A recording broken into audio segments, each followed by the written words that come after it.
Compliance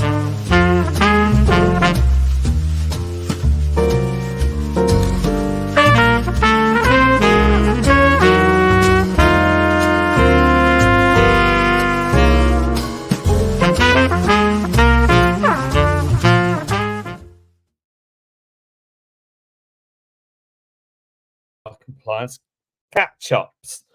Thank you very much for joining us.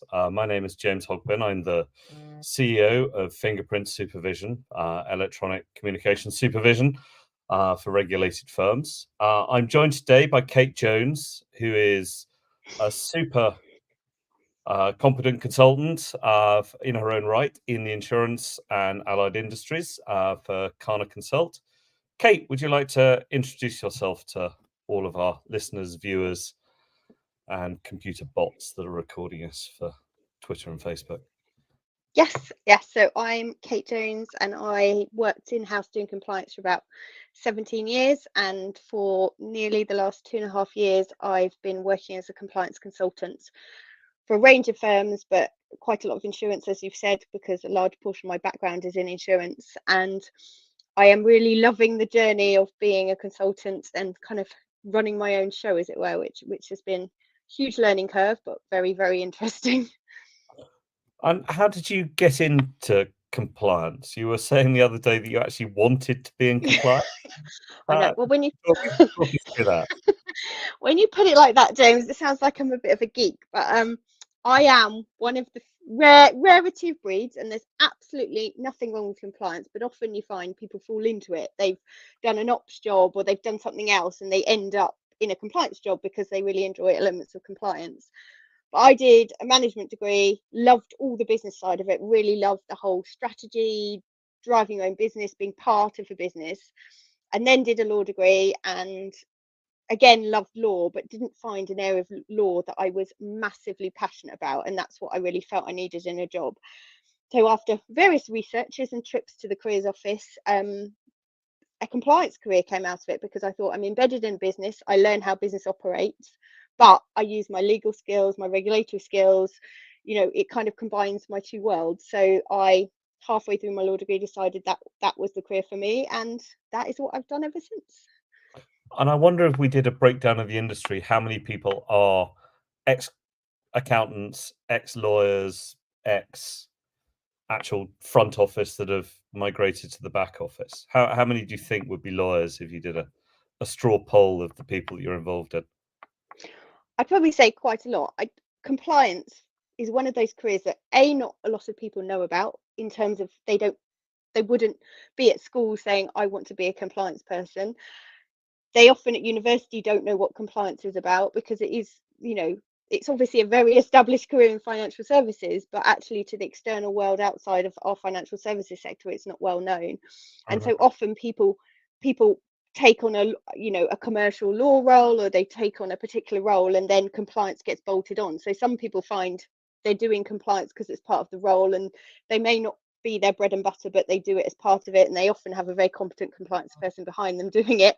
Or, like I say, they start in an ops role, they enjoy the ops, and they get more and more involved in compliance, and before they know it, they move into a role like that. And like you say, accountants, you can, I've had firms I've reported into finance directors, I've had firms I've reported into operations people, I've had firms I've reported bizarrely in one firm into kind of a salesperson. But it's a varied mix of people out there doing compliance. Oh, that's interesting. And where, in your experience, has compliance been the most empowered? Which reporting line has given you the best ability to do your job well? So there's probably two jobs where I felt hugely empowered, and I think that firstly is because the compliance culture was so strong in both those firms, and they were absolutely brilliant firms to work in. Like I think I said to you the other day, my memories of working in these two firms are phenomenal. And if someone, one got taken over, so it doesn't exist, and one again got taken over but has, as it were, started again under a new name. But if someone phoned me up to me and said, would you consider working here, I would 100% really think about it, because I loved working there. But in both those firms, the first one, it was the head of compliance reported straight into the CEO, no one else. And again, I think that comes to culture, a very strong belief in compliance. And the second one, I reported into the chief risk officer, who again, he reported into the finance director, but really it was very much the board in effect. And Hmm. they were the two where I really felt it was strong, and we were very well received, shall we say. And what makes a good compliance culture on that side? Because you have talked about that at length, and when we were having our get together to get to know each other before this, the culture came across very strongly. How would you describe, first off, a good compliance culture, and secondly, what should people look for to identify a culture that they probably wouldn't want to be working in? Yeah, so I'm like a really strong believer in having a very, very strong compliance culture. And lots of people say, "Oh, we've got a culture, we've got this, and we've got that." And I think the example I gave was like you say, people who say we have a no blame culture here, we don't blame anyone. And then the minute something goes wrong, everyone's pointing the finger at everyone as fast as they possibly can. So Mhm, it's where actually you're not just saying you believe in compliance, you actually live and breathe it. And to me, the absolute point that needs to be is that it comes right from the top, that the top of your tree, as it were, in your business respects compliance, mhm, understands the value in compliance, believes in compliance, empowers compliance in a lot of cases. And actually, and it may, it can be simple things about doing their compliance training, make a big point of making a very strong view that you need to do your compliance training, or when you're considering involving compliance in different stages, it's about really embracing what compliance has to offer and mhm, using it as effectively as you can. And there are some firms out there that do it absolutely brilliantly, and it is part of your wider culture. And then there are firms that don't do it so brilliantly, and they're more the ones that are, as it were, shop windowing their compliance, but really mhm, don't want what compliance offers. They just want to gun ho and launch that product. They want to do business strategy, whatever it is. They don't really want you coming along and saying, no, I don't think so. You don't get involved in leadership, you don't get involved in strategy, you don't get involved in new products. They come to you right at the end and then moan when you have to say, actually, this doesn't work for whatever reason. And so I am a huge believer in really building a strong compliance culture, because mhm. if you don't do that, no matter what your compliance team does, then they're never going to be as effective as they So possibly can. now you're a consultant. Your role is to go to these firms and analyze them and bring your experience to bear. What's the key indicators you're looking for just almost immediately? Because you've told me a whole lot of long-term stuff there, Mm. which is great. Yeah, absolutely. But how do you identify very quickly what is a good, bad compliance culture? What needs to be changed? And in a consulting environment, that's slightly different from just a general workaday environment. Yeah. So, I mean, the key thing that I say with culture is your culture is driven organically by what, in a way, the lowest thing you accept in your business. So if people come in late all the time and your thing is you need to be on time, then that's what you accept, and then everyone will just start doing it.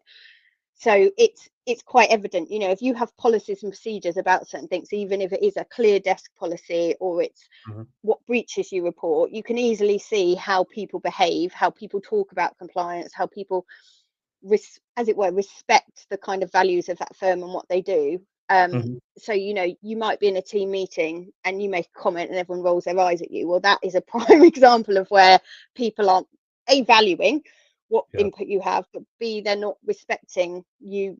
So I think I know clear desk policy is an example. If you have a clear desk policy in your firm and someone walks in and there's papers all over everyone's desk, well, again, that shows that people, for whatever reason, aren't following your policies and procedures. And then when you actually look into it, is there a bigger problem? Do people understand what your AML policy says? Do people understand what your anti-bribery policy says? Are people actually engaged in what they have to do?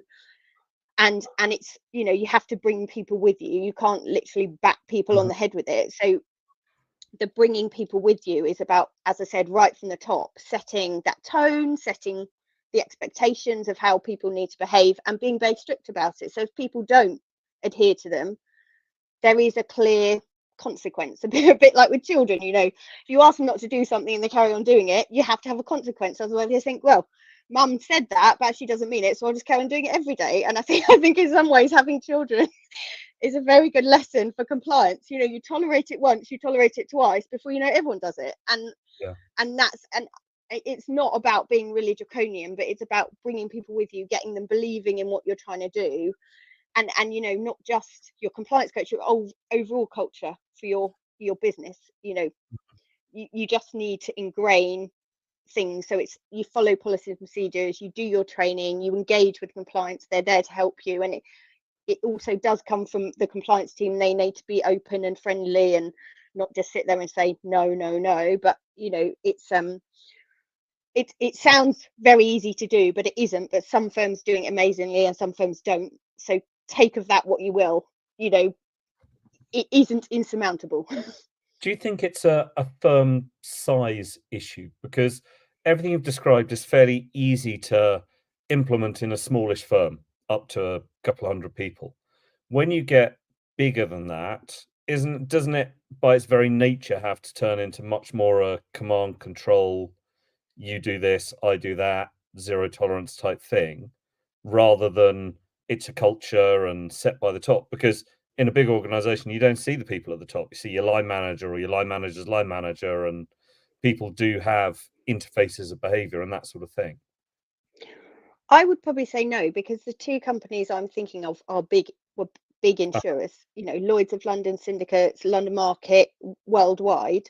Mhm, And they very much had an embedded culture. And I think a lot of where the culture came from was the types of people they recruited, the mhm, types of traits they looked for in those people. And, there was a large amount of diversity. So it's not looking at groupthink, it's not looking at individual mhm, people, but they brought together people with similar attitudes and values and behaviors. So collaboration was a big thing. And I used to see the CEO, the chairman, the board directors just wandering around the office. It would be quite normal to see them. And in both mhm, companies, that was quite normal.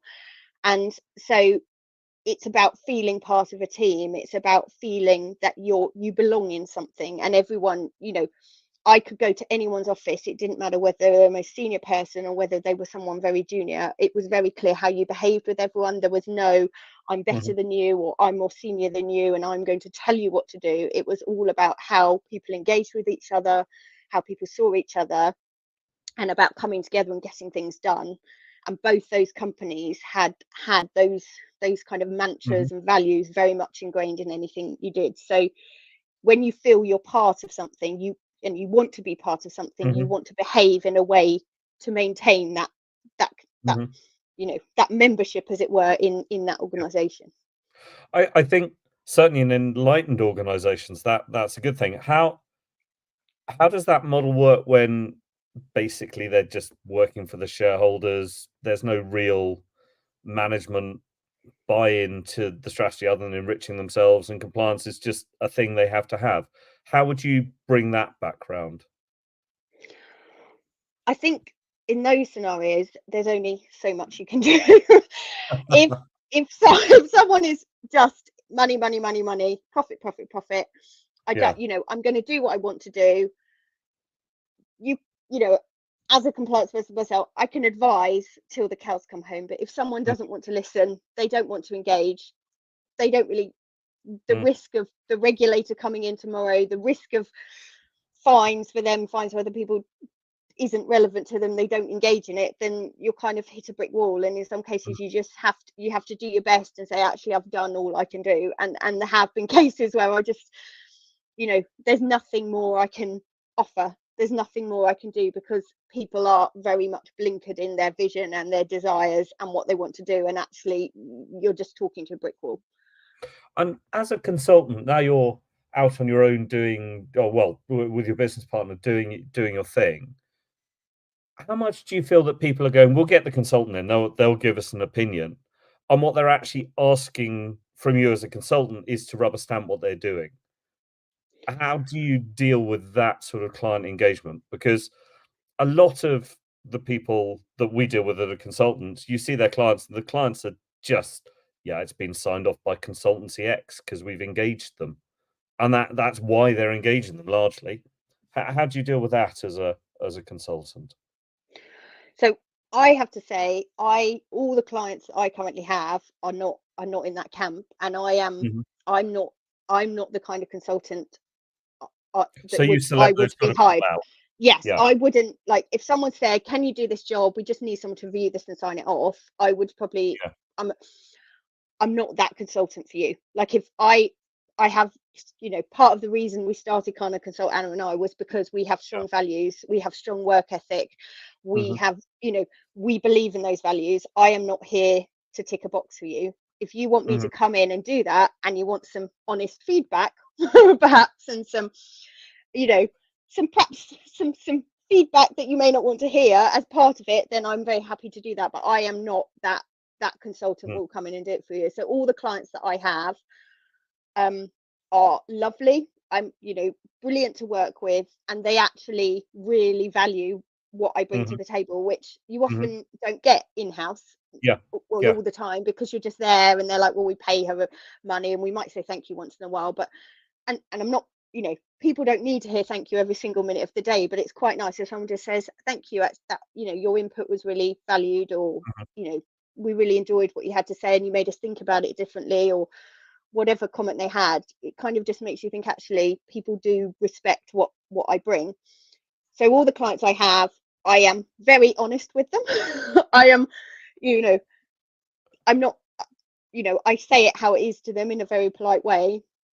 But if people are listening to this and thinking we need someone to come in and tick off this thing here that Yeah. we've just done and Yeah. say it's all right, Just I'm walk on afraid by. I am not the person to be calling. If you want me to come in and review it and give you some expertise and compliance and probably some feedback on it that may mean you have to do something, or, you know, how it fits into things, then absolutely phone me up. Mhm. But if you're looking for that tick box person, I am not it. And to be honest, most of the compliance consultants I know are not it either. So It's obviously a big compliance firm disease. So when you're in-house, you're fairly focused as a compliance person on your generic company setup and how it's structured and the type of business you're doing and all the rest of it. As a consultant, you have to be, by your very nature, much broader, further across every single detail. How have you found the transition from being uber expert in that line of business to having to have and know and understand an opinion across a broad range of subject for all of your clients?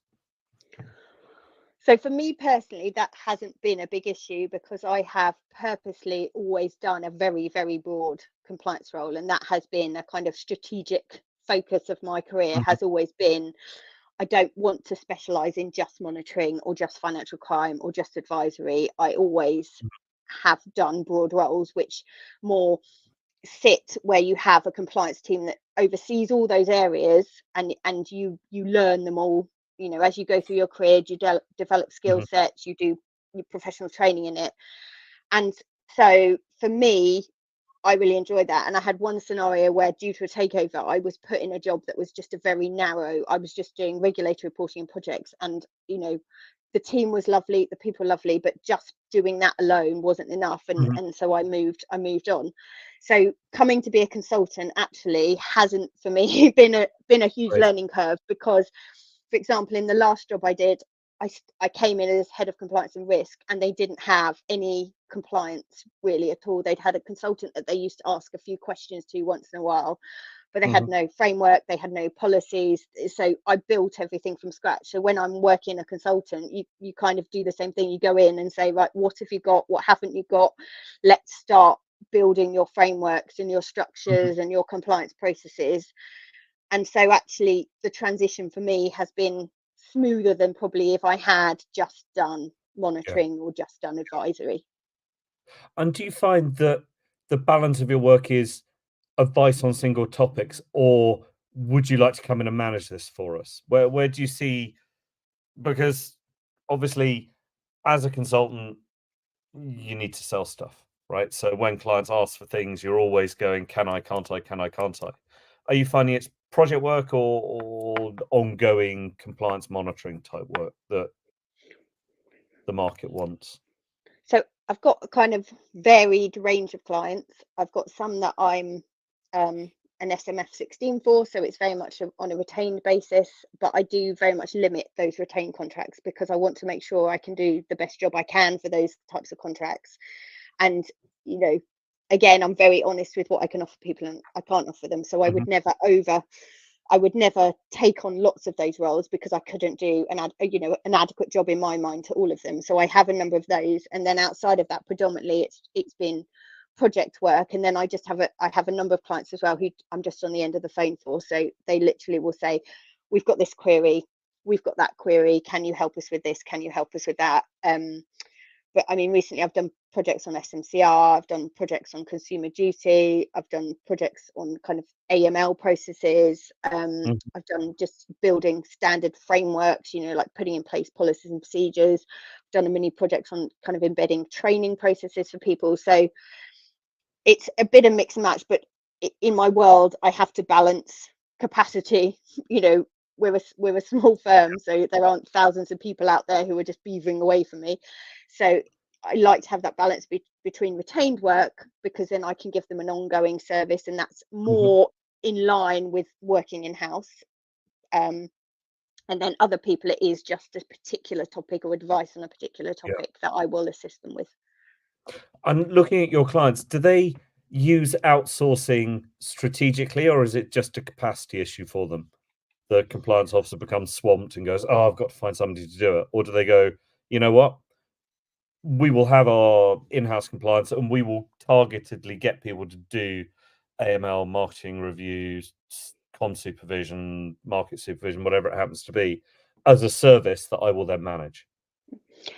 So it's a complete range, really. So there's some clients, so the ones I'm retained on, obviously I'm in effect that in-house resource, so they haven't got other people to do it. And then I've got some clients that I offer more of a kind of, I describe it's on a retained basis, but I've got one particular client, I really was their compliance person, but actually I had to have a very honest conversation with them and say, I really think you're at the point now where you need someone in-house. I can't, there's only so much as a consultant I can do for you. And there's a lot of things I'm not visible of, or I'm not aware of. Yeah, you're not in the So flow, so difficult. yeah, so I mean, kind of it's counterintuitive, but I actually just had a very honest conversation with them and said, I think it's time you need someone in-house, someone embedded in what you do. So actually last year we went through a process which I helped them with, of finding someone to work in-house for them, and actually they're in there now. I'm still assisting them, but we're going to go through a process of actually finalizing what functions or roles they outsource, which might be to me, or we use someone different, and what they can do in-house, and really bottom out in terms of their complete compliance oversight, where it needs to be outsourced and where it can be done in-house. And then in other scenarios, I've done a maternity cover, so that was just a stopgap for a period of time. In other scenarios, I'm just doing one project. They've got compliance people, but I'm just doing one project for them because they don't have capacity. And then in other times, I'm more like a subject expert. So they might have a compliance person in-house, but they just want verification that their thought process is right. And I completely understand that, because I had a consultant in my last job that we used for just exactly that, on the very complex regulation, and you're like, have I interpreted this right? Am I thinking right? Because this is what I'm going to do. And you just need like a peer review sounding board. And do you think most people, when they see compliance as a business function, are thinking, yeah, all right, we've got a compliance officer, we're done? Or do you think they're actively thinking, well, we've got these functions that we need to comply with, we'll do some in-house, we'll do some out-house? Do you think that the process of thought about compliance has developed from, yeah, you do it because we know you, and off you go? I think it has, but I think it's really dependent, I would say, on the business leadership's understanding of compliance. So, a lot of people say, well, we've got someone in-house, we're paying them a load of money, like they just need to get on with it. They need to do all this stuff, like that's compliance done.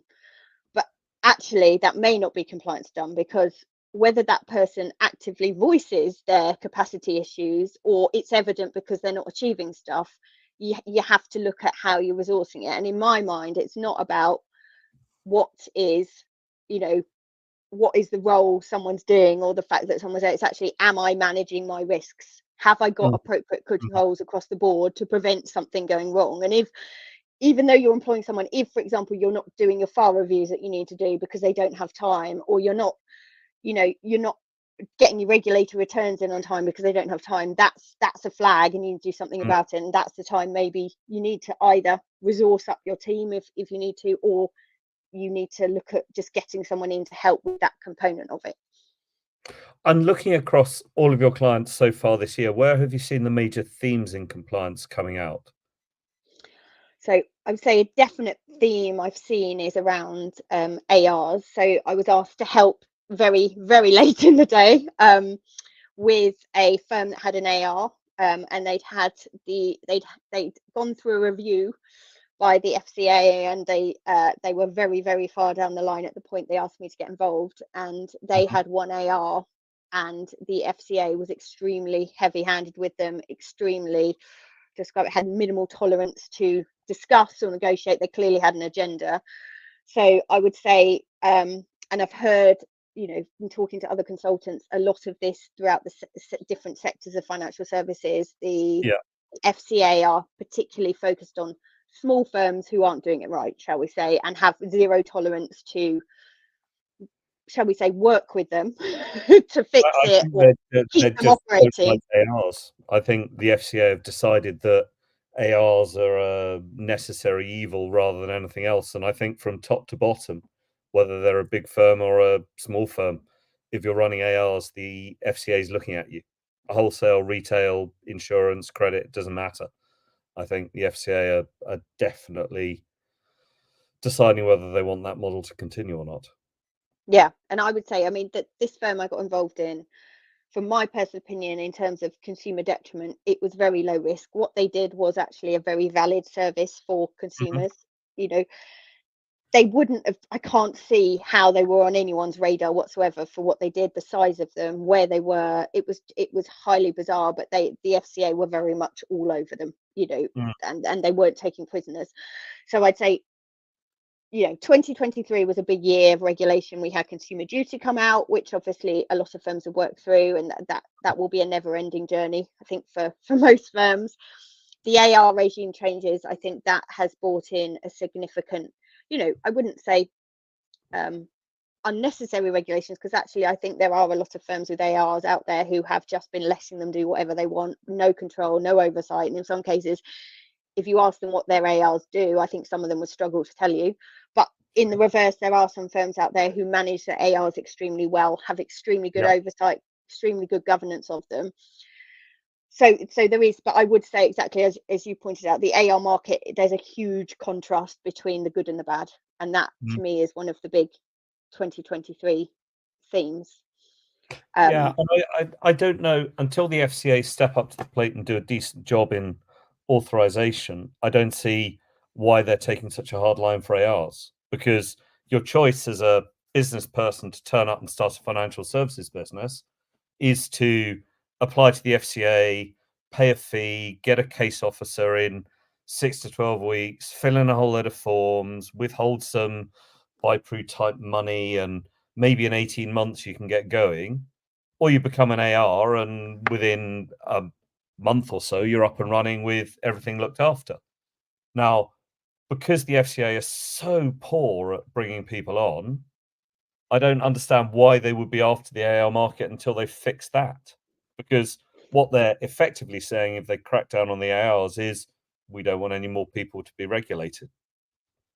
well, I think I went to a conference recently, and there was someone from the FCAAR team, and what their point was that, when they look at the AR market, Mhm. the amount of consumer detriment that is happening in that market is quite significant, and therefore they need to take some action. And I think that to me comes down to this: the rules haven't changed much since they first came into force. They came in with an intended Mhm. purpose that has been, you know, broadened over time. They haven't got to grips with it when they should have done, and now they've kind of swooped in with a mass. Mm.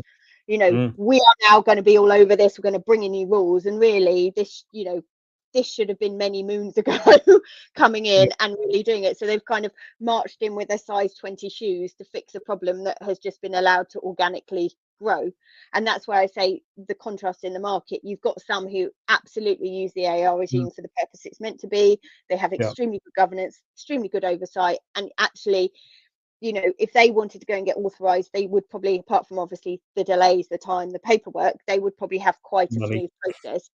Yeah, money. But the other ones who perhaps have just collected tons of ARs, no idea really what they're doing, no oversight. I do think they need to be held to account in terms of just getting their house in order and Well, making sure I that think goes back. they should, because everybody has to obey the CIS handbook, right? Yeah. And CIS 91 says business critical records kept for 5 years, which means that the reg host or the principal should have all the documentation ready to roll, which means they need to have extracted it from the AR. Contract isn't good enough. That's not what the rule says. When you get CIS 10A, the call recording thing, which most ARs are caught by because they're in the middle of an investment somewhere, you need to record or block all electronic communications. Right? There's no way that the big IFA networks are to that extent controlling the ARs that they have. And Mm. that's just the rules, right? If you're a hedge fund or if you're an insurance company, you're looking through the CISC rules, CISC 8, how do you outsource? CIS 6, what can your compliance people look at? Which is how you run your business. CIS 4, 5, how you do DR, all of that sort of stuff. Not that I'm a nerd about CISC or anything, but and I look at reg hosts and principals and think, have you not heard of any of this stuff? Because having worked for hedge funds and asset managers, we lived and died by that rule book. And it when you wander out into retail or any of the hosting markets, it's, oh yeah, well, we've got a very expensive legal opinion that means we can utterly ignore 3/4 of this book. And I Mm. think the regulator's probably gone, no, you can't. I think you're going to have to look at that book and deal with it. Yeah. Anyway, I think it was telling that their first suggestion in their consultation was, let's just ban all of them. And I still think that's what they're going to do. Sorry, that's me on my Yeah. soapbox. You get Yeah. off that. Let's talk about consumer duty. Tell me something Consumer about duty. that. Yeah. So consumer duty is obviously a massive piece of new regulation for most firms, and I feel like consumer duty had an evolving journey last year. So Mhm, consumer duty, everyone knew it was coming. Firms that were perhaps in the commercial space or distributors further up the chain, a lot of them started with, this doesn't apply to me. It's not mm, me. It doesn't apply to me. I don't have consumers, like I'm not dealing direct with consumers. The ones who absolutely are consumer heavy, they were like, okay, it applies to us, we need to get on with it. yeah, And then there seemed to be an evolution of awakening, shall I describe it? So, like in the insurance world, the only things that are technically excluded from consumer duty are large risks or reinsurance.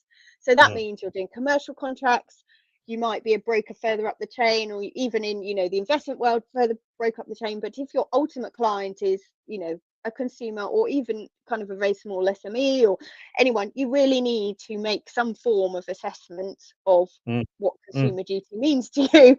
And I think so, like I said, the awakening process was a lot of firms, whether it be through their own compliance teams, whether it be through their own sudden reading something and waking up, or whether it be an external person telling them, again, there was this kind of evolution of firms who were like, actually, I mm, think it does apply to me. What do I need to do? Which some firms were later to the party than others. Some firms were literally like the day before the deadline, which were like, fine, okay, we've got you there. But consumer duty is huge, and I know we're kind of talking about 2023 focus, but to me 2024 is again all about consumer duty, and mhm, it's not so much embedding, it's now how is the FCA going to oversee it? How is the FCA going to monitor it? What, is the FCA taking an enforcement on it? What does that look like? What does that mean? Because I think consumer duty, because it's very outcomes focused, mhm, it's not simply like a math equation that you can say, got the right answer, here it is, done, closed. yeah, You yeah, it's it's really down to firms to make that assessment of, have they done it right, have they done everything they should have done. And I think until, for some firms, until the FCA start saying, we've done, a thematic review on it, we've sent out questionnaires, they released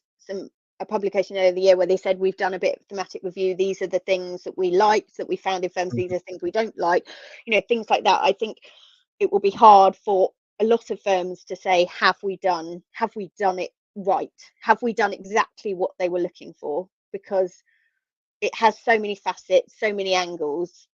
and absolutely you can look at the outcomes, you can look at your metrics, you can do everything, and you can believe you've done it completely right, but there's always that niggling thing in the back of your head of like, what was the regulator actually expecting me as a firm to do, and have we done everything? And so do you think, as I think most strongly with our net regulator, that the regulators put this out because it feels good and is a la mode, and they don't have the capability or competence to enforce any of the rules that they've put out there? Well, I think consumer duty is a harder one because it's all about outcomes, and its remit is so broad. So in my mind, consumer duty is like an umbrella. So, you talk about the rule book, SIS rules, Mm, they can be very defined, very clear. You need to do this, this, and this. So it's easy to say, right, I've done that, tick. mm, I've put in a call recording system. I monitor it. I do a quarterly check. It records everything. We keep all the calls for this length of time. You can say, I've done it, mm, closed. mm. Whereas consumer duty has so many facets, so many angles, so many different ways of looking at it, all the cross-cutting rules. It's quite hard to come to that, as it were, the equation answer with it, So, because you so can never given the fact know, is it that right? the regulator isn't exactly full of A-team players, do you not think that this is just their way of saying, "Yeah, got you. We couldn't find anything else, so we're taking an opinion on this"? I think consumer duty may be used as a catch-all. So if they think there is a problem in a firm, they can't find anything to pin on. It may be Mm, like, well, under consumer duty, we don't think across yeah. this particular area you're meeting our requirements. I think, to be honest, I'm as interested as the next person for 2024, what their next steps are Yeah. to, as it were, But enforce consumer don't you duty. think that And that's sort of bad for a regulated market where people have done some stuff, but they're all just waiting to see which way the regulator's going to go? Because quite frankly, the regulator could ignore it for 5 years, and everybody doesn't necessarily want the spend of doing everything to the nth degree, knowing full well that the regulator is going to go off and go back onto financial crime or big data or putting representation at board level for people or whatever as their next thematic, and nothing ever gets done ever again. yeah, but I think with consumer duty, I mean, I think a lot of what they're trying to do with consumer duty, I agree with. I think, the focuses they have in consumer duty are good focuses to have. And Mhm. kind of something I've talked about on LinkedIn in the past is like, don't look at consumer duty as a regulatory tick box. Actually embrace it for your Yeah, own it's good. purposes. It's good business, I get that, but the regulator has said, "You all will be doing consumer duty." And you get the feeling a lot of firms are going, "Okay, we'll do a bit, but until we know what you're going to do, Mr. Regulator, Miss Regulator, we're not gonna go any further." So they sort of hamstring themselves each time they do these big things Mm. by then capriciously ignoring it or cracking down on the wrong area of the market because it's easy. And so a lot of the market just look at it and go, "Done a bit of that, move on." And actually what would be Mm. really good for the market, because I agree with you, I think the ultimate drive for it is good, but you get the feeling the regulator isn't all in on it or anything really. I think consumer duty will be one of those things they embrace, because it is so consumer heavy, and one of their core, protecting financial markets and Yeah. those things. And their biggest risk market or risk portion of the financial sector is consumers. So I don't think consumer duty will disappear. Mhm. It's I think, like anything, they don't have enough staff to go around every single firm and say, we need you to do this. They have to try and engage for Mhm. whatever, how, with the market, to try and get the market to do it itself. And consumer duty, in my mind, is that thing. Make people actually embed it, and then if we go in, we can say, where's this, where's that. We can, Mhm. on TCF, for example, you had TCF, you had vulnerable customers, you had complaints processes, you had fair value, and all of these were kind of hanging randomly. There was nothing that linked them together. So Mhm. now consumer duty brings all those things together under an umbrella called, consumer duty that the regulator can then pin things on. And I think that's the purpose of consumer duty. So, you know, vulnerable customers is a huge, you know, customers in financial difficulty, all this thing has been a very big focus of them since COVID, because obviously a lot of people are, you know, cost of living and COVID crisis and various things, you know, people aren't allowed to afford things. So actually just looking at that in isolation, they haven't got a bigger sledgehammer, as it were, to to hit things with. Whereas when you bunch it under a far bigger banner and you say, this is our consumer legislation, this is our expectations, these are our values, this is what you need to do, it gives them more weight, more ability to go after people under a wider consumer protection banner. So AR's consumer duty. Anything else that's come out this year or you're looking forward to next year? Looking forward to. Well, as I've mentioned before, I would say a big focus of the FCA is going to be on, you know, I believe there is, shall we say, an internal outcome to really curtail the markets into people who they want it to be. So there's been, you know, I know in the wealth sector, there's been a lot of encouraging small businesses who aren't perhaps doing as well to maybe not be in that sector, to move people out of sectors. So like I said, with the experience I had with the AR, they were very much clear on an agenda. They were very clear on what the outcome they wanted, and they weren't willing to negotiate. They weren't willing to budge. They weren't willing to even really enter any kind of communication about it. It was like blinkered. You can't carry on regulated activities unless you want to do this monstrous list of things. And it was just insurmountable for a small firm to do. So I think next year we're going to see that theme continuing through the markets, where they are. I don't think I heard you right. Let me say what I just heard. You said that the FCA are effectively regulating out small businesses. I would say, yeah, I wouldn't say regulating out, but I'd say there's a theme where firms who they don't believe are meeting requirements are encouraged to fix things which potentially are outside their abilities, which is resulting in them choosing to not carry on regulated activities. I think where does that land with MiFID II, which was all about opening up the market to competition and allowing people lowering cost of entry and the rest of it? And now we're looking at it. MiFID II has driven huge amounts of cost into the industry, utterly didn't do what it was supposed to do. But now you're getting the feeling that the regulator are going, nah, you're too small, can't really do this. You need to have a heft to you to do all of the bits and pieces that make you safe to offer your products to various different people. I would say there is a focus on small. So I know very much, you know, small investment managers, they've, you know, rules, a lot of rules are coming at the moment that are not benefiting the smaller players in the market. And I think that's a theme across the board. You know, things, you know, even just looking at consumer duty, if you imagine you're a small financial services firm, embedding consumer duty is a monstrous task for you, and you may have it already and you may be phenomenal at doing it, but it's a huge task versus a bigger firm. And I'm not saying bigger firms have it any easier, but they'll have dedicated compliance resource, they'll have project money, they'll have things, they'll have a team, you know, it's just another big regulatory lift. But for a small firm it's a lot harder, and so you see different snippets of regulation that are not as beneficial to smaller firms or require a lot more heavy lifting for a smaller firm. And then tied in with that, you know, like I said, the experiences I've had, they're definitely, you know, this firm that I dealt with, I have no idea why they were even on the radar. They were so small and they were not, from my opinion, a remote risk, you know, of the customer detriment to the market. What they did actually was a really positive service to consumers, and they clearly had an agenda. And I wonder if, you know, this is part of a wider agenda, and this is just me speaking personally, but whether it's part of a wider agenda that actually, you know, they don't want these small firms that create greater risk for them.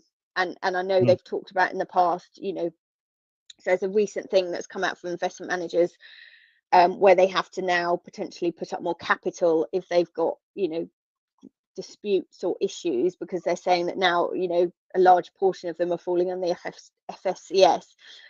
And again, that's just another sign of, Mm. Yeah, that's a regulatory burden. I hadn't considered that. I mean, the positive spin on that is that with Sysgate, you can get a service provider marketplace that will offer the services to these smaller type businesses. So you have a customer duty specialist that has a system that they can buy on the internet that will do some clever stuff with understanding customer risk and assessing their bits and pieces, and maybe it ties into some AML and compliance dashboarding. So the optimist in me says, well, there's obviously the ability there to create these fantastic marketplaces. The realist in me goes, as the regulator's so inept, they're throwing out the baby with the bathwater, and they're getting rid of a whole load of innovative startups because they're shutting down their ability to get to market through the AR networks. They've completely killed their ability to become regulated unless they've got squillions of pounds and 18 months to do so. And they're making it regulatorily impossible for anybody in a 20-person or less business to survive unless all they're doing is compliance, which seems to be sort of fairly damning and mounting up at their defense. You're a lawyer. How would you defend Yeah. them? So, well, no, I'm not a qualified lawyer. I just did a law degree. I mean, I suppose it's slightly surprising to say, but I would have some sympathies with, they've got a colossal job to do. The marketplace is huge. The marketplace is ever evolving. Things move continuously, whatever it may be. They've had big staffing issues, and I can, ultimately they're a quasi government body. If I wanted to get a compliance job today, I would get paid more in the private sector. That's just a known fact. So getting the right people who've got the experience and the knowledge to give really pragmatic regulatory advice, or add pragmatism to a scenario, perhaps aren't going to choose to work there if they've been offered a job somewhere else that comes with a lot more benefits and a lot more salary. And that's just unfortunately a fact of life. So they have had resource issues. They have obviously set up in Leeds, but probably again, the people that they're recruiting will not be knowledgeable, seasoned professionals, or even understand, a lot about the financial services market.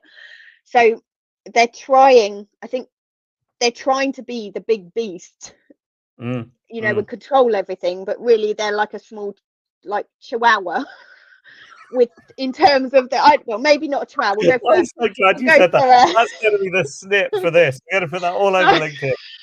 We'll say like the a regulators Newfoundland. like a chihuahua. No, a Newfoundland, slightly bigger.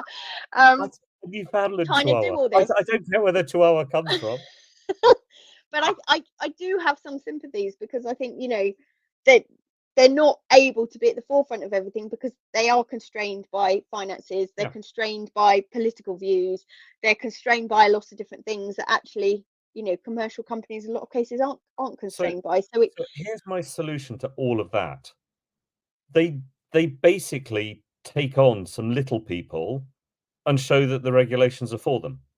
Because we know from their publication that they've done 600 actions last year or whatever it was.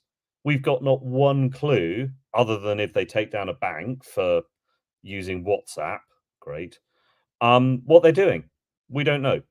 So if you're in the industry, nobody's scared of the regulator because they don't know what the regulator's doing.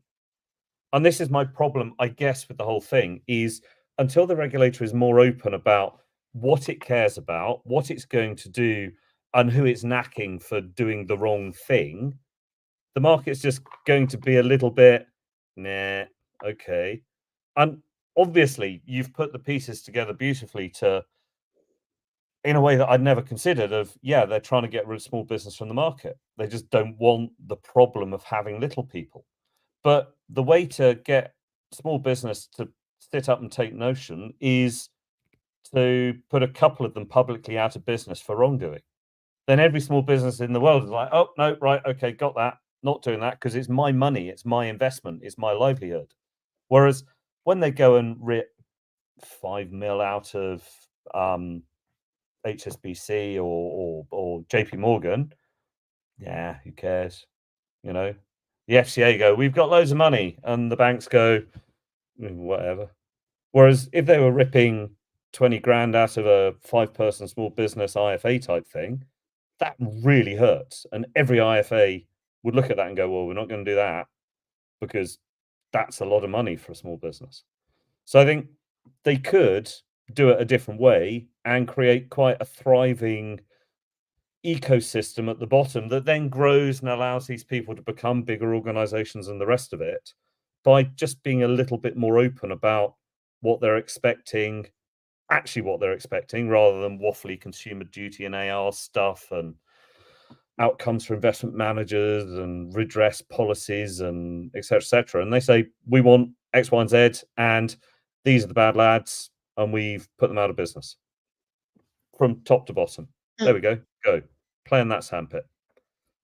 And they can still be the B team that they are, but they've hired some decent lawyers to do it for them. There we go. That's fixed the FCA. What should we do next? Yeah. Bank of England. Right. Yeah. Very good. That's me never working in regulated businesses ever again. But I mean, the same comparable thing is our tax system. You know, our tax system doesn't need to be so complex.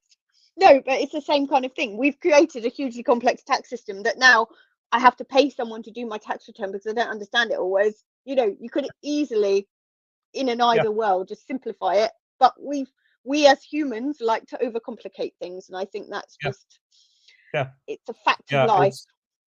It's Chambers' tax guide is as tall as my shoulder off the floor, and it's riddled with contradictions. So you can fill things in one section correctly, and it's incorrect with a different section, and that's statute, right? That's law, and depending on who you get in HMRC, they go, "You're right or you're wrong," and you go, "But this book says this," and they say, "Yeah, but this book says that, and we're looking at that book."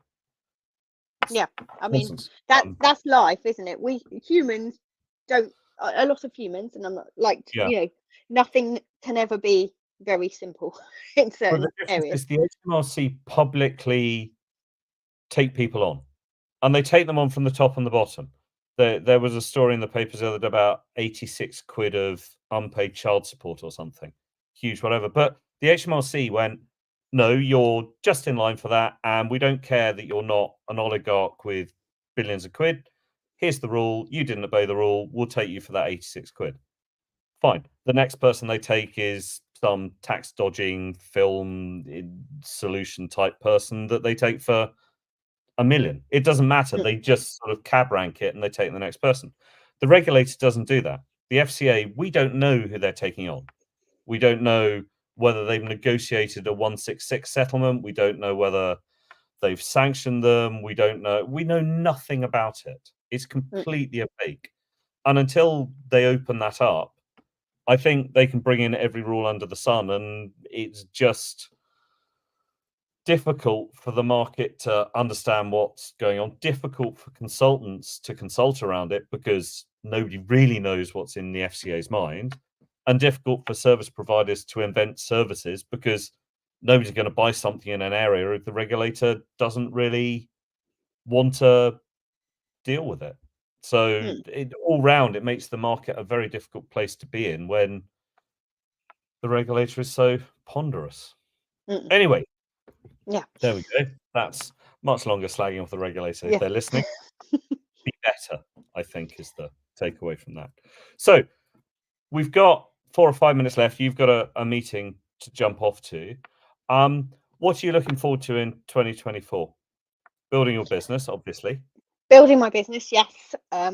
Meeting lots of new people. I have to say this year I've connected with loads of different people and it's been amazing. So I'm looking forward to continuing to do that and just help people. So like I said, consumer duty is a never ending task. It will keep going. And, you know, one of the big things I enjoy is kind of seeing people grasp compliance, seeing things embedded, see businesses grow, develop, you know, make more profit because actually they've got their compliance house in order, shall I say, and that's what I'm looking forward to doing. Perfect. Well, thank you very much for joining us today. I shall put this up online with a little chihuahua in the corner, just so that we're I changed it to Newfoundland. a Newfoundland chihuahua. I'm sure we can search Yeah. the images for some sort of North American or Canadian chihuahua, wherever Yeah. Newfoundland is.